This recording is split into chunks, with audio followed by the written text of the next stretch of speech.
Alhamdulillah, wassalatu wassalamu ala rasulillah, ya ibadallah, assalamu alaikum wa rahmatullah. Les meilleures louanges sont incontestablement destinées à Allah, Allah le vivant qui donne la vie, que la paix et la bénédiction d'Allah soient sur Mohammed, ainsi que sur sa famille pieuse, ses valeureux compagnons et tous ceux qui le suivront jusqu'au jour de la rétribution. Frères et sœurs dans la foi, l'arrivée des nouveau-nés dans un foyer est une grâce et un événement pour toute la famille. C'est un moment de joie encadré par les législateurs de l'islam. Mais en réalité, quelles sont les recommandations d'Allah exalté soit-il et de son messager en rapport avec les nouveau-nés? Quelles sont les innovations à éviter et quelles récompenses attendre? Réponse dans cette émission des victimes de l'islam.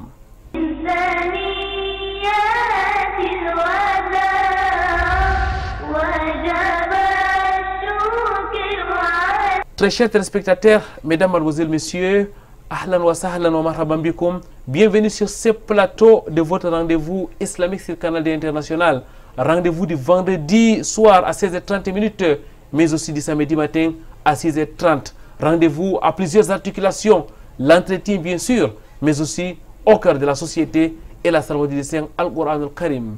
Écoutons et méditons la parole d'Allah pour commencer.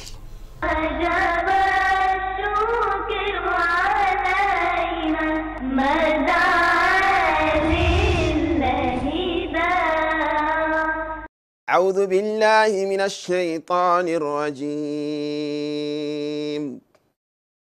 بسم الله الرحمن الرحيم قل أعوذ برب الناس. Ici à ce niveau nous avons d'abord la lettre Qaf, n'est-ce pas, qui est liée avec At-Tafkhim ou Qul, et le lam qui suit cette lettre là. Qul, n'est-ce pas, il ne faudrait pas lire Qul, mais Qul A'udhu, la lettre Dhal. Qul A'udhu. Et bi Rabbi, nous avons la lettre Ra qui porte la Fatha et donc qui est lue avec At-Tafkhim. Bi Rabbin Nas. Bi Rabbin. Ouais, bin Nas. وجب الشكر علينا مدى للهدى رب اشرح لي صدري ويسر لي أمري واحلل عقدة من لساني يفقهوا قولي. Mesdames, Mademoiselles, Messieurs, votre fidélité nous honore sur le canal international. Bienvenue sur ce plateau où nous allons aujourd'hui nous arrêter sur les comportements à adopter en rapport avec l'arrivée du nouveau-né. Nous allons donc parler précisément de l'aqiqa. Et pour ça, nous sommes en compagnie d'un spécialiste de la jurisprudence, Cheikh Zakaria Ondoti, enseignant, imam et prédicateur dans la ville de Douala, mais aussi sur le triangle national en général. Cheikh, assalamu alaikum wa rahmatullahi wa barakatuh. Wa alaikum assalam wa rahmatullahi wa barakatuh. Cheikh Zakaria Ondoti, qu'Allah vous récompense d'être là avec nous pour nous édifier une fois de plus en ce qui concerne les recommandations de l'exalté soit-il, mais aussi des enseignements du prophète Mohammed sallallahu alayhi wa sallam. Dois-je rappeler, Cheikh Zakaria Ondoti, que vous êtes membre du comité des oulémas des victimes de l'islam. Vous êtes aussi enseignant dans plusieurs mosquées dans la ville de Douala, notamment la mosquée Omar Farouk, la mosquée centrale de Bonaloka. Vous êtes le directeur de l'institut Al-Bayan. Et nous n'oublierons jamais que vous êtes un encadreur des orphelins, mais aussi des prisonniers dans la ville de Douala. Cheikh Zakaria Ondoti, mesdames, mademoiselles, messieurs, que vous pouvez retrouver sur le groupe WhatsApp de votre émission Vitrine de l'Islam. Et vous avez la possibilité de vous inscrire, de demander votre inscription pour régulièrement recevoir des réponses à vos questions, mais aussi les extraits de la production de votre émission Vitrine de l'Islam. Cheikh Zakaria Ondoti, aujourd'hui, nous allons parler de l'aqiqa. Nous allons parler de cette adoration qui est recommandée après l'arrivée d'un nouveau-né. Cheikh, c'est quoi l'aqiqa? Bismillahirrahmanirrahim. Wassalatu wassalamu ala Muhammadin wa ala alihi wa sahbihi wa man sara ala darbihi ila middin wa ba'd. Alhamdulillah, al-aqiqa est dérivé du mot al-aq. Al-aq, les Arabes disent, huwa al-shaqqu ou al-qat'u. C'est une manière de découper quelque chose ou de délaisser quelque chose. Voilà d'où vient le nom uququl walidayn, la désobéissance des savants. Ça, c'est son sens arabe. Et les Arabes, lorsqu'ils emploient le terme aqiqa, ça revient aux deux sens. Les cheveux de la naissance, donc le bébé qui est né avec ses cheveux, c'est ces cheveux-là qu'ils appellent al-aqiqa. Et il y a des autres Arabes qui emploient ce terme en disant al-aqiqa, non, c'est ce qu'on immole à l'occasion de la naissance de l'enfant. Ça, c'est la définition donc en langue arabe. Mais la définition juridique, les ulama ont défini al-aqiqa comme toute immolation qu'on fait à l'occasion de la naissance à titre de reconnaissance et de remerciement d'Allah Tabaraka wa Ta'ala pour la grâce. Donc voilà le sens d'al-aqiqa. On voit directement, Cheikh Zakaria Ondoti, qu'il y a une différence nette entre aqiqa et la tradition qu'on donne souvent de l'aqiqa, c'est-à-dire les baptêmes. Les baptêmes, c'est autre chose. L'aqiqa, c'est ça qui est donc islamique, c'est ça qui est recommandé. Et il est important de rester avec cette appellation. Aqiqa, c'est aqiqa. Oui, aqiqa, c'est aqiqa. Lorsqu'on dit déjà aqiqa, ça nous revient à cette immolation qu'on fait à l'occasion de la naissance pour remercier Allah Tabaraka wa Ta'ala. Ça peut prendre le terme baptême lorsqu'on respecte les mêmes principes de l'islam. Mais employer le terme aqiqa est plus juridique. Cheikh, quand on parle de l'aqiqa, vous avez donné une définition des savants, une définition de la jurisprudence islamique. Ça suppose que c'est basé sur le Coran, mais aussi les hadiths du prophète Muhammad sallallahu alayhi wa sallam. Oui, l'aqiqa est légiférée dans la sunna du prophète sallallahu alayhi wa sallam. Dans l'hadith d'Abu Daoud qui est rapporté, les sahaba disaient Kunna fil jahiliya iza wulida li ahadina ghulamun. Ils disent avant l'islam, lorsque l'un de nous a eu une naissance, et alors il immolait le mouton, la bête, et puis on prenait ce sang pour verser sur sa tête, cette nouvelle naissance, et on lui donnait le nom. Et après avoir embrassé l'islam, on immolait la bête et maintenant on lui parfumait du parfum. Et donc, à partir de cet hadith, al-aqiqa est fondé. Il y en a plusieurs hadiths. Donc, là où les ulamas se sont divergés, le statut d'al-aqiqa. Est-ce que l'aqiqa est un acte obligatoire envers des parents qui ont eu une nouvelle naissance ou c'est un acte de conseiller ou surrogatoire? D'après les savants comme Al-Hassan al-Basri, Imam al-Khattabi, ainsi que Daoud al-Zahiri et d'autres savants disent que l'aqiqa est un acte obligatoire. L'aqiqa est un acte obligatoire parce que le prophète sallallahu alayhi wa sallam dit kullu gulamun murtahanun bi aqiqatihi, ou dans notre version kullu gulamun rahinatun bi aqiqatihi, donc chaque enfant est attaché de son immolation. Donc il sera libre au moment qu'on l'immole la bête. Donc voilà pourquoi ils disent l'aqiqa est un acte obligatoire. Mais Imam Abu Hanifa dit que c'est permis, mais il déconseille cela. Mais la majorité, la quasi-totalité des ulama des Malikiya, Shafi'iya, Hanabila disent que c'est un sunna muakkada, c'est une sunna forte, recommandée, car le prophète l'a fait, ses compagnons ont fait, immolé pour la naissance, à titre de reconnaissance, à titre de remerciement d'Allah Tabaraka wa Ta'ala. Donc tous ces hadiths que j'ai mentionnés nous démontrent que c'est une sunna. Le prophète a immolé pour son petit-fils, les sahaba ont immolé pour leurs enfants, le prophète a recommandé d'immoler. Et cet hadith même qui parle, kullu gulamun murtahanun bi aqiqatihi, chaque enfant est attaché de son immolation. Yusbahu anhu yawmu sabi'ihi, le 7e jour on doit l'immoler, on lui donne le nom. Donc al-aqiqa est fondé dans la sunna authentique du prophète sallallahu alayhi wa sallam. On retient donc al-aqiqa, c'est une tradition fortement recommandée, une tradition du prophète Muhammad sallallahu alayhi wa sallam. Cheikh Zakaria Ondoti, en quoi consiste les aqiqa d'une manière pratique? Bon, d'une manière pratique, après la naissance, la première des choses qui est recommandée, c'est al-tahnik. Al-tahnik, c'est l'effet de faire l'enfant goûter la date, donc quelques gouttes de date, ce qu'on appelle al-tahnik. Et après al-tahnik, on doit annoncer la naissance, comme le prophète sallallahu alayhi wa sallam l'a annoncé. Il a dit, wulida li layla gulam. Il a dit, hier j'ai eu une naissance chez moi et je l'ai donné tel nom. Donc il y a l'annonce. Et maintenant, pratiquement, on doit attendre le 7e jour. Cheikh, avant d'arriver au 7e jour, ça veut dire qu'on peut donc donner le nom dès la naissance. On doit annoncer l'arrivée du bébé avant même le 7e jour. Oui, ici les ulamas se sont divergés. Ils ont parlé du cas le plus fondé. Est-il permis d'attendre le 7e ou peut-on le faire dès le premier jour? L'idéal, c'est de le faire le 7e jour. Donc, l'immoler, raser la tête, lui donner le nom le 7e jour. Mais lorsqu'on lui donne le nom le premier jour, il n'a pas été interdit parce que si nous voyons dans le Coran, Maryam, Imrat Imran, la maman de Maryam, car elle a dit wa inni sammaytuha Maryama wa inni u'idhuha bika zurriyata min ash-shaytan rajim. Ibn Kassir dans son exégèse dit ce verset nous amène à comprendre directement qu'il est permis de donner le nom le jour de la naissance. Il a dit parce qu'il y a un fondement qu'on dit shar'un man qablana shar'un lana. La législation des gens avant nous est notre législation lorsqu'elle ne s'oppose pas à la nôtre. Et puis il a amené des hadiths qui l'approuvent. Le prophète sallallahu alayhi wa sallam est sorti un matin, il a dit Ulida li layla Goulam fasammaytu bismi abi Ibrahim. Hier j'ai eu une naissance et je lui ai donné le nom Ismaïl. Et Anas bin Malik, lorsque sa maman a couché, elle lui a donné l'enfant pour amener au prophète. Le même jour, le prophète a pris l'enfant, il lui a fait goûter la date et puis là, il lui a donné le nom Abdullah. Donc on peut donner le nom le même jour, 2 jours après, ou attendre le 7e jour pour lui donner le nom, lui raser et immoler une fois.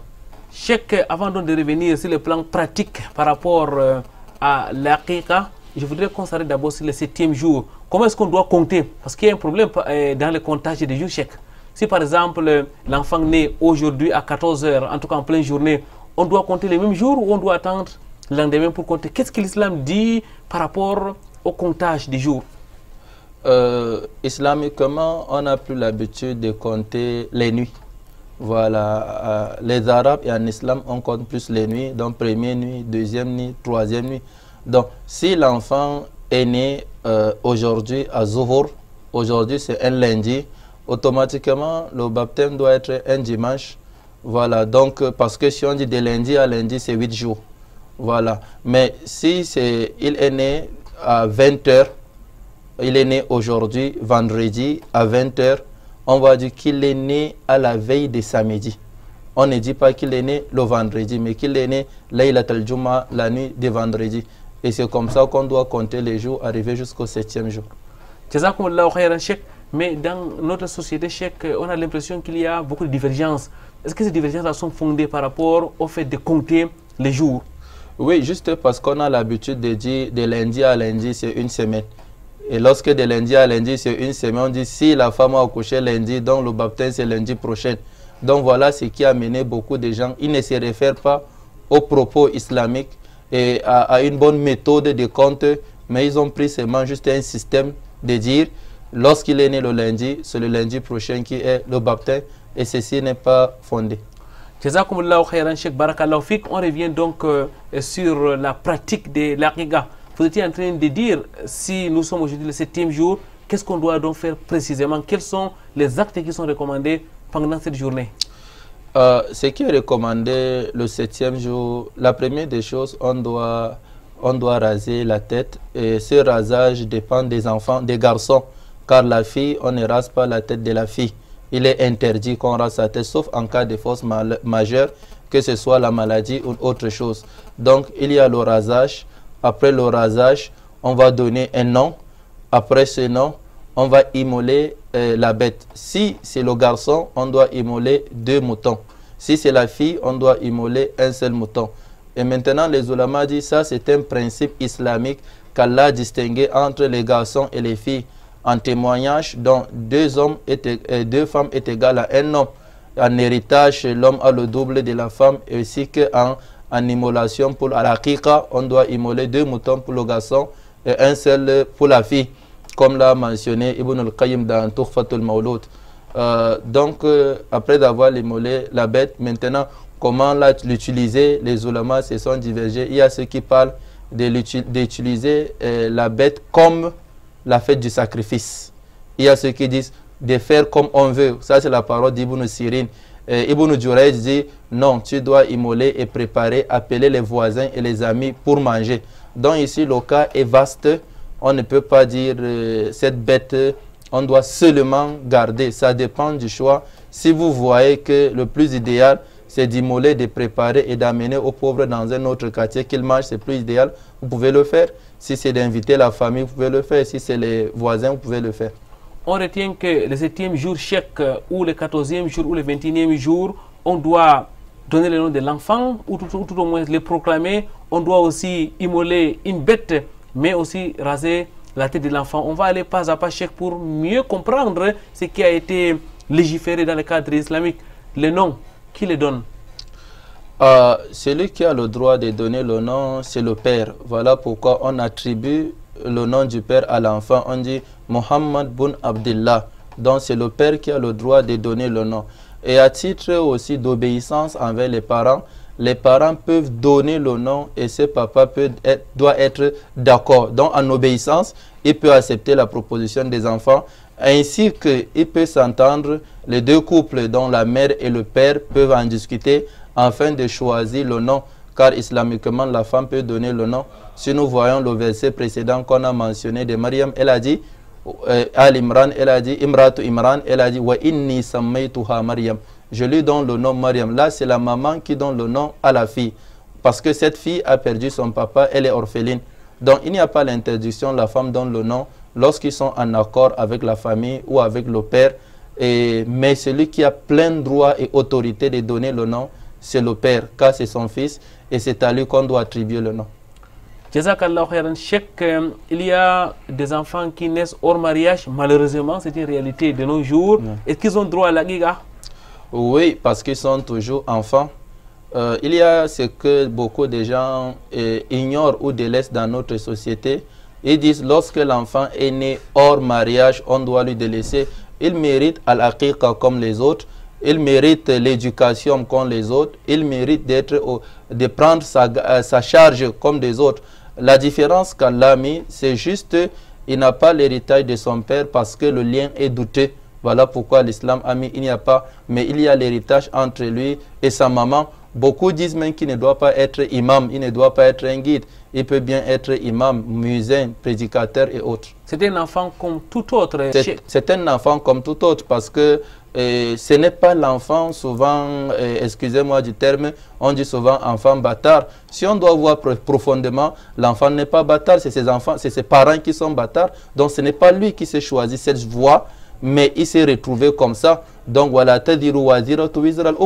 le péché de l'autre ne doit pas prendre l'autre. Mais si les parents regrettent et convertissent ce péché par de bons actes en éduquant bien cet enfant, il peut être la cause de leur paradis.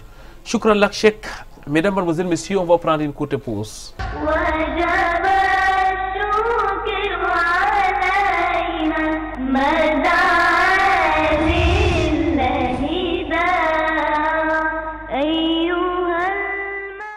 Le complexe culturel linguistique islamique à Raouda a procédé à la remise des diplômes de CEP et baccalauréat arabe le dimanche 29 décembre 2019.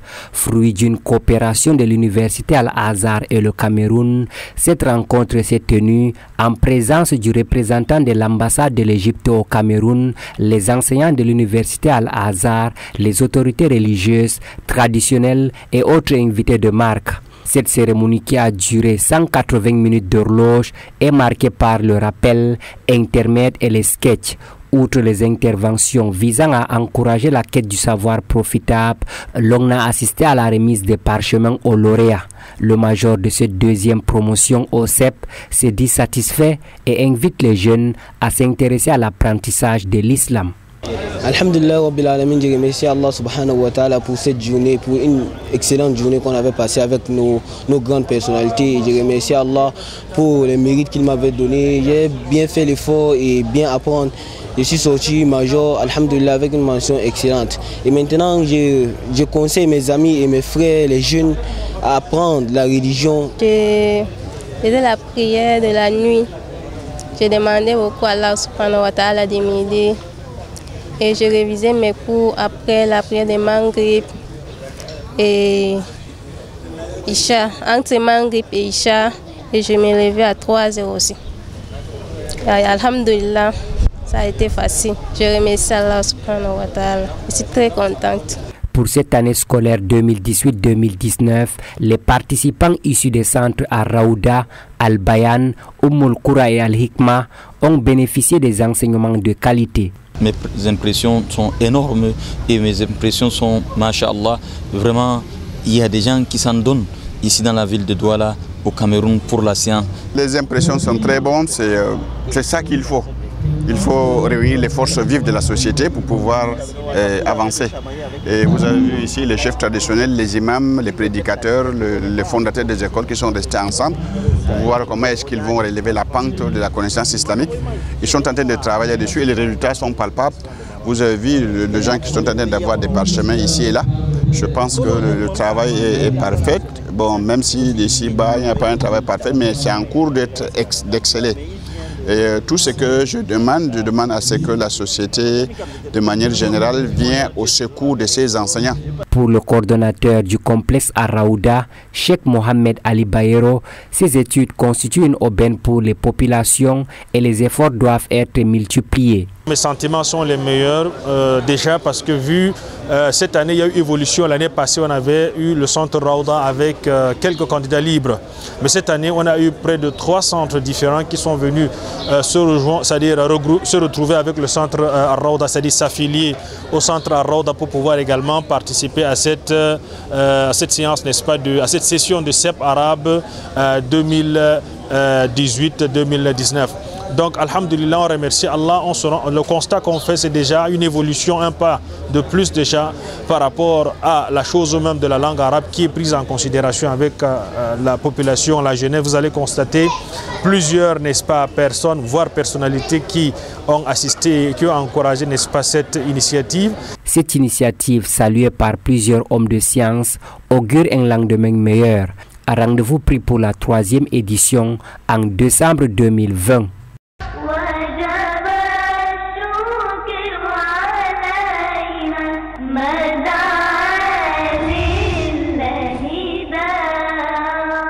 Retour sur ce plateau des victimes de l'islam. Mesdames, mademoiselles, messieurs, nous continuons de parler de l'aqiqa. L'aqiqa, Cheikh, vous l'avez dit, c'est cette bête qu'on immole le 7e jour. En tout cas, c'est un ensemble d'actes qu'on accomplit le 7e jour, le 14e ou le 21e jour. Nous avons parlé des noms qui doivent être donnés, mais aussi, Cheikh, de la bête qui doit être immolée. Quelles sont les caractéristiques des bêtes qui doivent être immolées, Cheikh, en ce jour? Le prophète sallallahu alayhi wa sallam a dit lorsque quelqu'un a une naissance, il doit immoler shataini, dans 2 moutons. Si c'est le garçon, il a dit shatun li unsa, et 1 mouton pour la fille. Et voilà pourquoi d'autres ulama ont conditionné que la bête doit avoir les mêmes descriptions de la bête de la fête du sacrifice.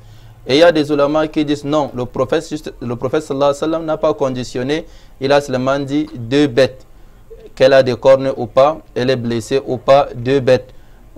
Imam Shawkani dans Nailul Awtar dit, le prophète a mentionné 2 bêtes sans conditionner. Et alors on n'a pas le droit de conditionner la forme de la bête, juste 2 moutons pour le garçon, 1 mouton pour la fille. Mais lorsqu'une personne a assez de moyens, il peut ajouter, il peut faire 2 moutons plus un bœuf, il peut faire 1 mouton plus un chameau et autres. Donc cette condition que d'autres ulama ont mis, les mêmes conditions qui sont pour la fête du sacrifice, n'ont pas été acceptables envers plusieurs des savants. Alors, Cheikh, celui qui n'arrive pas à immoler le 7e jour, est-ce qu'il peut se rattraper après? Et s'il arrive à immoler le 14e ou le 21e jour, peut-être 2 ans, 3 ans après, lorsqu'il aura les moyens, est-ce qu'il peut se rattraper? Oui, la première des choses, la yukallifullahu nafsan illa wus'aha, c'est qu'on ne peut pas, la chose ne devient plus obligatoire. Si on n'a pas de moyens à immoler, on fait le doua à l'enfant, on rase sa tête et on lui fait le doua. Et après 1 semaine, 2 semaines, on a eu des moyens, on désire vraiment immoler, il n'y a pas l'interdiction d'immoler, on peut bien immoler, Inch'Allah. Après 2-3 semaines, après 2-3 ans aussi, Cheikh? Oui, il y a des ulama qui ont mentionné, parce que le prophète a dit « Kullu gulam rahinatun bi aqiqatihi ou murtahanun bi aqiqatihi ». Donc, autant qu'il vit, donc il est plus libre au moment qu'on lui ait immolé. Mais cette immolation n'est pas obligatoire, car si elle était obligatoire, le prophète allait recommander à ces sahaba qui se sont islamisés ou d'autres personnes qui n'ont pas la tradition d'immoler lors de la naissance, de les immoler. Bilal s'est islamisé, ce n'est pas un arabe, donc dans sa tradition, ce n'est pas comme ça qu'ils font, parce que les arabes, c'est leur tradition. Il y a Salman al-Farisi qui n'était pas un arabe, il y a Suhaib al-Rumi qui n'était pas un arabe. Tout cela, le prophète ne les a pas recommandé d'immoler après. Donc, c'est juste un acte facultatif sur le rogatoire, Inch'Allah. On va donc passer au troisième acte qui est recommandé en ce jour, c'est le rasage. Cheikh, on dit qu'il faut donner de l'aumône qui a la valeur en poids, que ce soit en or ou en argent. Est-ce que c'est ce qui est recommandé islamiquement? Oui, le prophète sallallahu alayhi wa sallam, il a immolé pour son petit-fils Hassan par un mouton. Et il a dit à la mère de Hassan, qui est sa fille Fatima, il a dit « Ikhliqi ra'sa » rase la tête de Hassan wa tasaddaqi bi zinati sha'rihi fidda. Et maintenant balance ses cheveux avec de l'or en argent, et tu donnes la sadaqa de ça. Donc si ça a peut-être 2 grammes, tu donnes la sadaqa qui est égale à 2 grammes d'argent. Et les ulama disent il n'y a pas d'interdiction pour celui-là qui en a des moyens de donner en zahab, en or ou autre, ils donnent plus. Voilà, mais donc le faire est un hadith fondé par le prophète sallallahu alayhi wa sallam. Mais on retient toujours cette rasage, c'est pour le garçon, ce n'est pas pour la fille. Et ce rasage consiste à raser tous les cheveux. Donc il y a une forme de rasage qu'on appelle al-qaza. Al-qaza, c'est de raser une partie de tête et de laisser une autre partie. Raser la devanture pour laisser le derrière. Ou raser une partie, la partie gauche pour laisser l'autre partie droite. Là, c'est une tradition qui n'est pas acceptée en islam. Le prophète, Naha Rasulullah sallallahu alayhi wa sallam, anil qaza. Le prophète a interdit le rasage d'al-qaza. C'est interdit que ce soit pour les enfants ou pour des personnes adultes. Cheikh Zakaria Ondoti, ça veut dire que un bébé de sexe féminin doit rester avec ses mêmes cheveux de naissance jusqu'à sa mort? Oui, la fille qui est née, il n'appartient pas à ses parents de raser sa tête, sauf au moment des cas de force majeure comme la maladie et les blessés, on doit raser sa tête. Souvent, ce n'est pas bon de raser toute une partie, de laisser autre partie. Si ce n'est pas déjà de force majeure, il n'appartient pas aux parents ou autres de raser totalement les cheveux d'une fillette. Donc, on doit lui laisser avec ses cheveux. Elle grandit avec ses cheveux. Elle va mourir avec ses cheveux.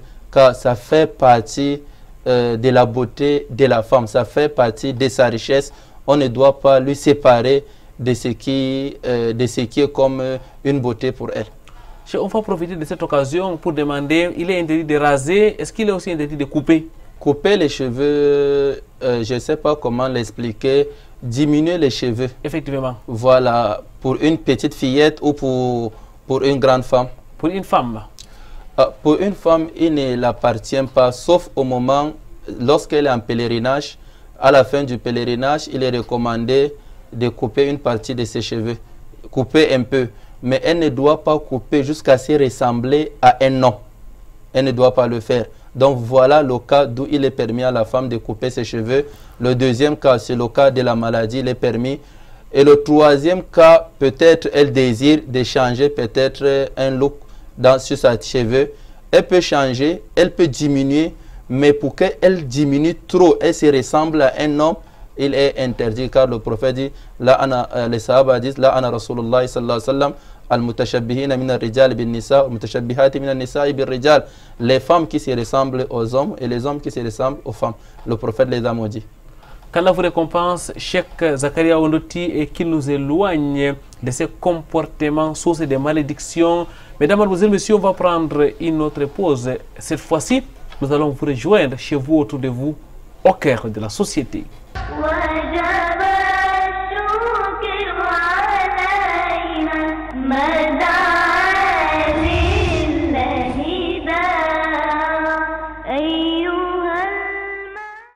Les cadres musulmans du Cameroun se sont retrouvés dans la capitale de la plus belle des régions, le temps d'une assemblée générale ordinaire.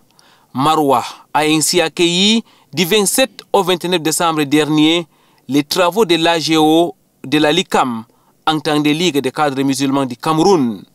Une rencontre statutaire autour du thème Samandé pour mieux agir. Une occasion de s'auto-évaluer pour redynamiser les actions. Nous avons respecté vraiment la tradition dans la LICAM. Ça prouve que la LICAM se porte bien parce qu'on tient régulièrement nos activités, nos assemblées générales et qu'on évalue, on auto-évalue nos activités. Alors, concernant le vif du sujet, on a fait cette assemblée générale dans l'optique de pouvoir redynamiser, n'est-ce pas, les activités de la LICAM qui commençaient déjà à prendre un certain coup, en définissant une nouvelle vision ou alors en précisant la vision de la LICAM. Plusieurs délégations venues, qui de Douala, qui de Yaoundé, qui de Ngaoundéré et qui de Garoua, ont échangé sur les activités de la LICAM. La révision des statuts et l'évaluation du fonctionnement de la structure étaient aussi à l'ordre du jour. Les bénéfices que la LICAM Maroua en tire, il y a déjà ces échanges qu'il y a eu entre les membres de Maroua et les membres de toutes les autres différentes délégations, ces échanges d'expérience, ces visages qui sont venus, qui ont été pétris d'expérience et de dynamisme. Maroua n'avait pas un nombre de participants limité, donc tous les membres de l'LICAM Maroua avaient la possibilité de côtoyer tous ceux qui sont venus échanger avec eux, s'enquérir de leur expérience et de partager avec eux des inquiétudes ou bien des questions qu'ils se posaient sur le fonctionnement de la LICAM. Je pense que ça, c'est un bénéfice immense que Maroua en a tiré. Sur le plan du fond, toutes les activités prévues ont été menées à terme. Les débats ont été houleux, et fins et intelligents, mais courtois.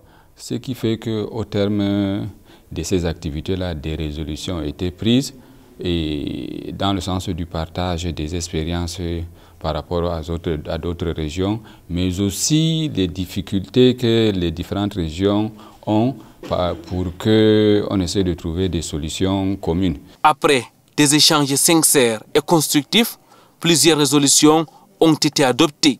Mais les points saillants de cette assemblée est sans doute la désignation du nouvel amir national par la Choura. Cet organe consultatif convoqué à titre extraordinaire et conformément au texte de la LICAM a désigné les frères Abdoulaye Amadou comme nouveau coordonnateur national.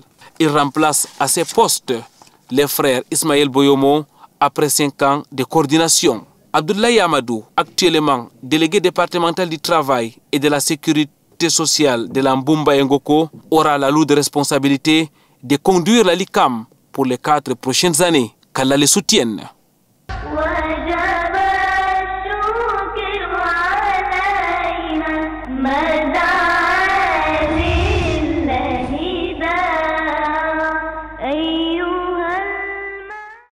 La LICAM, Ligue des cadres musulmans du Cameroun, a un nouveau coordonnateur national. C'est à l'issue de la session extraordinaire de la Choura lors de l'Assemblée générale des Maroua 2019. Cet organe consultatif obéissant aux recommandations de l'islam a désigné les frères Abdoulaye Amadou au poste du coordonnateur national. Il remplace ainsi Ismaël Boyomo qui, après 5 ans de coordination, écourte son dernier mandat de 2 ans pour des raisons stratégiques. Alhamdulillah, les travaux de l'Assemblée générale se sont très bien déroulés. Il y avait de la motivation, de l'implication. C'était vraiment très fructueux. Beaucoup de choses ont été dites. C'était le cadre pour la redynamisation de la Ligue des cadres musulmans. Donc, c'est l'une des raisons qui nous a poussé à choisir du sang neuf. Et Inch'Allah, c'est un choix qui, comme vous avez dit, raisonnable après de mûres réflexions et puis des délibérations qui ont pris pas mal de temps. Donc, nous nous sommes entendus sur la personne du frère Abdoulaye Amadou qui est actuellement délégué départemental du travail et de la sécurité sociale de la Mboumba Nko et il est à Yokadouma. Bien qu'absent lors de l'Assemblée générale des Maroua 2019, le nouvel amir a reçu le soutien et le conseil de tous. À l'endroit du nouveau coordonnateur, je lui souhaite la pleine réussite. Je le connais de quelqu'un de très sérieux, de travailleur. On a cheminé ensemble pendant longtemps dans d'autres activités. Et je ne ménagerai autant que faire se peut d'aucun effort pour apporter ma modeste contribution dans les efforts de réussite, n'est-ce pas, de la LICAM. Et je leur souhaite bon vent et qu'Allah, n'est-ce pas, les assiste dans cette lourde et exaltante mission. C'est un frère que tout le monde connaît, qui a eu à cheminer pendant des années, avoir occupé beaucoup de postes dans les différentes associations islamiques. Donc sur ce plan, je pense qu'on n'a pas à s'inquiéter. Nous allons essayer de faire de notre mieux au niveau de toutes les régions et surtout de Garoua pour travailler comme il se doit afin d'accompagner ce nouveau coordonnateur. Nous prions Allah subhanahu wa ta'ala de l'assister dans cette nouvelle fonction, de permettre à ce qu'il fasse ce qu'on appelle le dialogue LICAM afin de redynamiser les activités de cette LICAM. Nous prions d'abord Allah subhanahu wa ta'ala de le soutenir parce que nous savons tous que ce n'est pas une tâche facile. En tant que membre de la Choura, nous avons vu les difficultés que nous avons eues à choisir le nouveau coordonnateur. Donc nous avons pris ensemble des résolutions qui lui seront transmises par le président de la Choura et personnellement, je lui dirais beaucoup de patience, de détermination et d'être un rassembleur. Abdoulaye Amadou est un homme plein d'expérience. Depuis le club islamique dans le lycée de Garoua, en passant par la Kamsou, branche de Ngaoundéré qu'il a dirigée, jusqu'à la Ligue CAM, dont il est membre fondateur. Il aura le défi de rassembler le maximum de cadres autour de l'objectif principal, promouvoir le développement humain, matériel et culturel de la communauté par l'action des cadres musulmans. Qu'Allah facilite.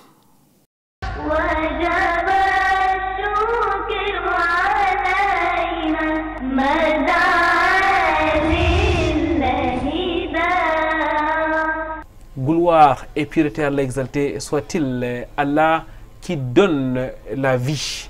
Cheikh Zakaria Ondoti, nous sommes en train aujourd'hui de parler de l'aqiqa. Il y a beaucoup d'exagérations aujourd'hui lorsqu'on essaye un peu de mettre ce qui est fait dans notre société sur les balances de la charia, Cheikh. Oui, il y a des exagérations, mais retenons que Al-Aqiqa, c'est à l'occasion, c'est une adoration, c'est ce qu'on doit retenir, c'est une adoration. Et l'adoration, c'est tout ce que Allah a aimé ou l'a agréé, que ce soit en parole, en acte ou autre. Et sachant que Al-Aqiqa, c'est un cadeau d'Allah, c'est un paquet d'Allah, c'est une grâce d'Allah. Et Allah tabaraka wa ta'ala dit « Wa ma bikum min ni'matin fa min Allah » Tout ce que vous trouvez de la grâce, ça appartient d'Allah. Et Allah dit « Wa ista'adana rabbukum la in shakartum la adidannakum wa la in kafartum inna adabi la shadid » Allah vous a déjà annoncé, lorsque vous le remerciez à ses grâces, et Allah il prend l'engagement de vous ajouter plus de ses grâces. Mais lorsque vous devenez mécréant, donc la manière d'être ingrat, sachez que le châtiment d'Allah est douloureux. Quiconque remercie Allah par une bonne voie, qui sache ce remerciement, il a fait pour lui-même. Donc, ce débordement qu'on voit, que les gens craignent Allah tabaraka wa ta'ala, car beaucoup sont en train de faire le dua pour que Allah les donne des enfants. Beaucoup même se sont déroutés pour aller chez les charlatans, pour chercher de l'enfant, ils n'ont pas eu. Mais toi, tu n'as pas consulté Allah, il a décidé de te donner l'enfant. Peut-être le sexe que tu as désiré. Et comment, à l'occasion du remerciement d'Allah, tu le désobéis en exagérant ou en débordant des limites, comme ça se voit à nos jours, les différents hommes et les femmes qui organisent des cérémonies, que ce soit dansantes et autres, des gaspillages et autres, qui sont en train de remercier Allah, mais en train de le désobéir. Cheikh, d'une manière donc pratique, pendant les jours de Aqiqa, il est donc interdit d'écouter de la musique, de mélanger les gens, de danser, de gaspiller. C'est ce que vous voulez donc dire? Le gaspillage est interdit en toute position. Il n'y a pas une position qu'on nous a permis de gaspiller de l'argent. La musique est interdite à toute position. Il n'y a pas une position qu'on nous a dit qu'il y a la musique qui est permise ou pas en cas de joie ou autre. Et maintenant, peut-être inviter les griots, au lieu voilà, des veuves, des orphelins, des vieillards, des malades qui ont besoin de quoi manger, mais tu préfères verser ton argent aux griots pour les donner. Hein? Tout ça, c'est une manière d'être ingrat envers la grâce d'Allah tabaraka wa ta'ala qui t'a accordé. Dans toutes ces exagérations, il y a même des habillements qu'on exagère. Il y a des femmes d'où à nos jours qui se valorisent avec des différents mèches, qui se valorisent avec des différents maquillages qui n'existaient pas en islam. Tout pour remercier Allah ou pour le désobéir. Donc craignons Allah et sachons que ce n'est pas la fin, ce n'est que le début de la grâce d'Allah. Cheikh, vous avez mentionné là les mèches. Ça veut dire que sur le plan islamique, porter les mèches, c'est interdit? Porter les mèches est interdit. Le prophète sallallahu alayhi wa sallam a maudit celle qui porte des mèches et celle-là qui lui met des mèches. Donc si ton métier est de mettre les mèches aux gens, tu es maudit par le prophète et l'argent acquis est haram, n'est pas béni. Et toi qui te rends compte, mais toi aussi tu es maudit. Donc, et le mari aussi qui donne l'argent, ou les parents qui donnent de l'argent à leurs enfants d'aller mettre des mèches, wallah, ils seront interrogés devant Allah tabaraka wa ta'ala. Mettre des mèches, des ongles, des vernis, une forme de maquillage qui n'existe pas, transformer la personne en une autre, tous ce sont des interdictions et des débordements qui sont très interdits parce qu'il y a la malédiction ici-bas monde.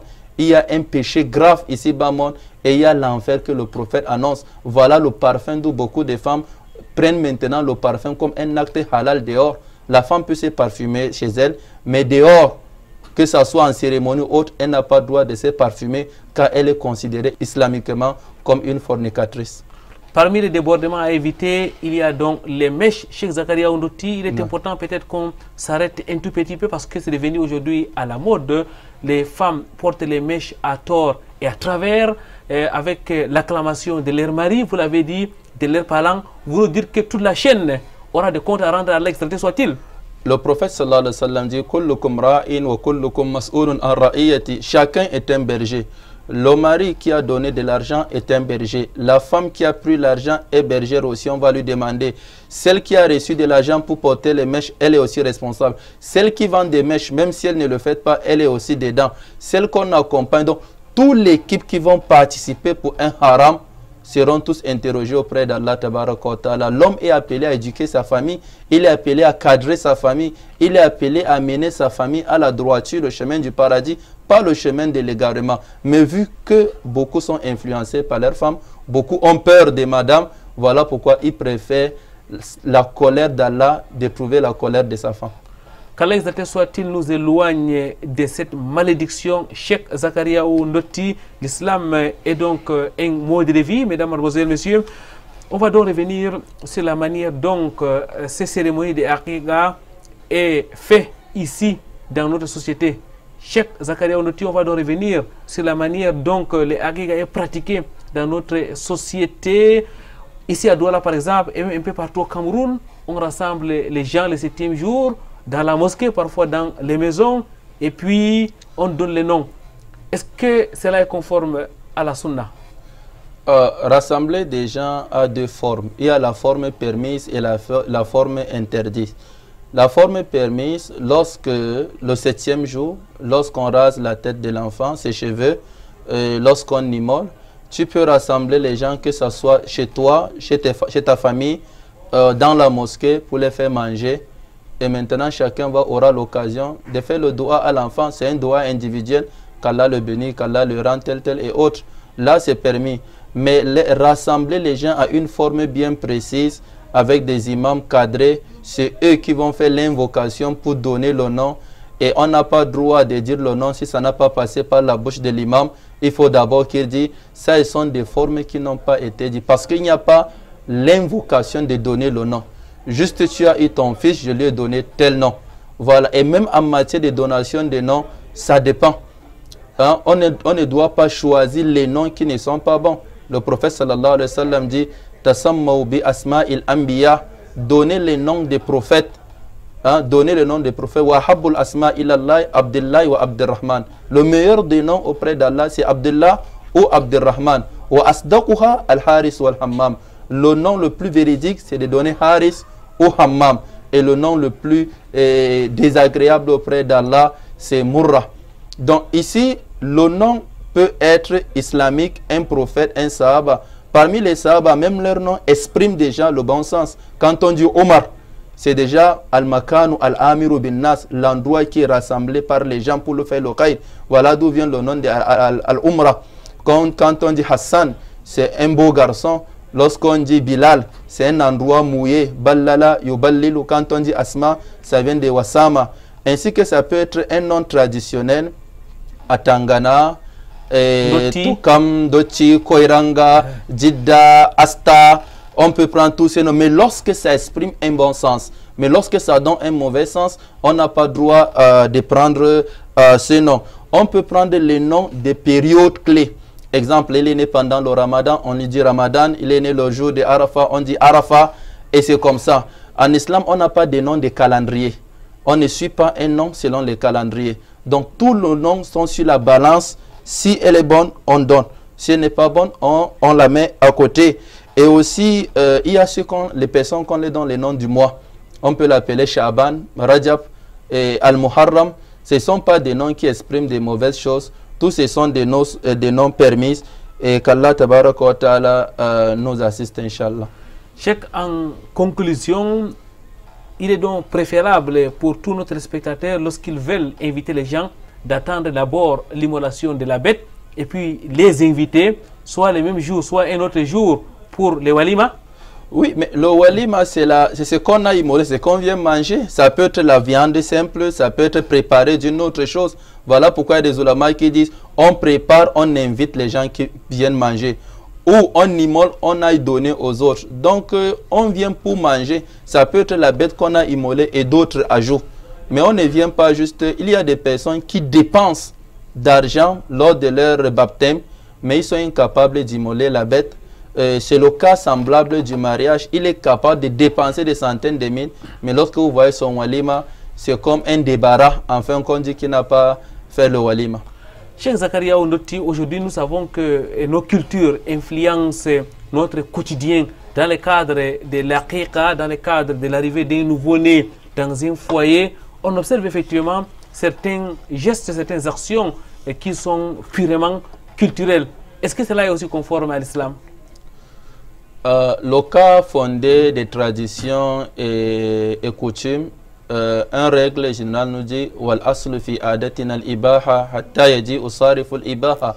Le cas de base, toutes nos traditions, que ce soit la tradition Hausa, Peul, Bassa, Bamileke, Douala, Eton et autres, sont acceptées en islam, sauf au moment qu'elle aille en contradiction avec l'islam.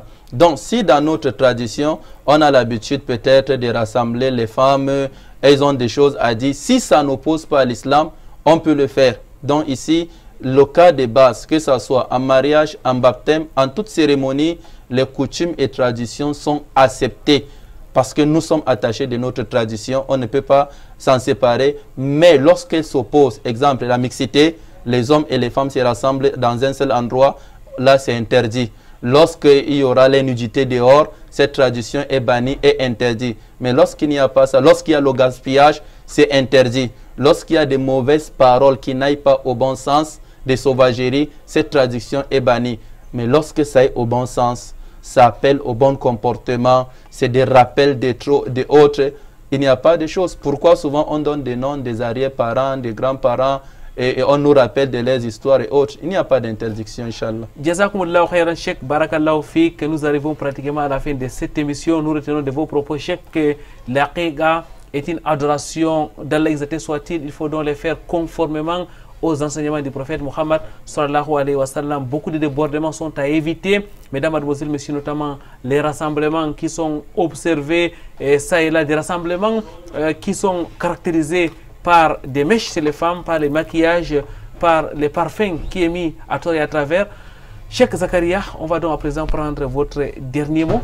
Quel conseil à l'endroit de tous ceux qui nous suivent à travers Canal International relatif à notre thème du jour, l'aqiqa?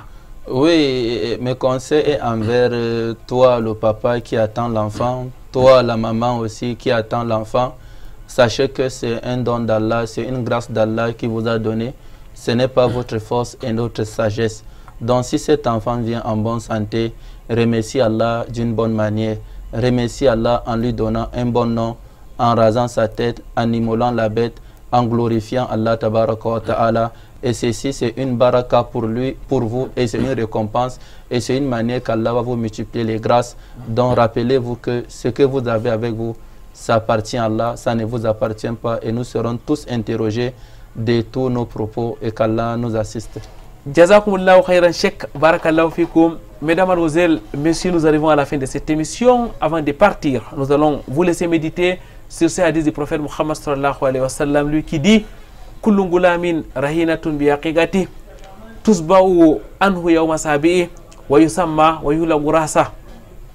Kullu gulamin rahinatun bi aqiqati tusba'u anhu yawma sabi'i wa yusamma wa yulagu rasu. Tradition de ces hadiths, le prophète Muhammad sallallahu alayhi wa sallam qui dit tout enfant est tributaire de son aqiqa. Le 7e jour, on lui donne le nom et on rase ses cheveux. C'est donc tout, mesdames, mademoiselles, messieurs, pour cette autre émission de votre rendez-vous hebdomadaire sur Canal D International. On se donne donc rendez-vous vendredi prochain lorsqu'il sera 16h du Cameroun ou à 6h30 le samedi dans le cadre de la rediffusion, Inch'Allah. D'ici là, wa'tasimu bihablillahi jami'an wa la tafarraqu, cramponnez-vous sur le cap d'Allah et ne vous divisez point. Subhanakallahumma wa bihamdik, nashhadu an la ilaha illa anta, nastaghfiruka wa natubu ilayk. Wassalamu alaikum wa rahmatullahi wa barakatuh.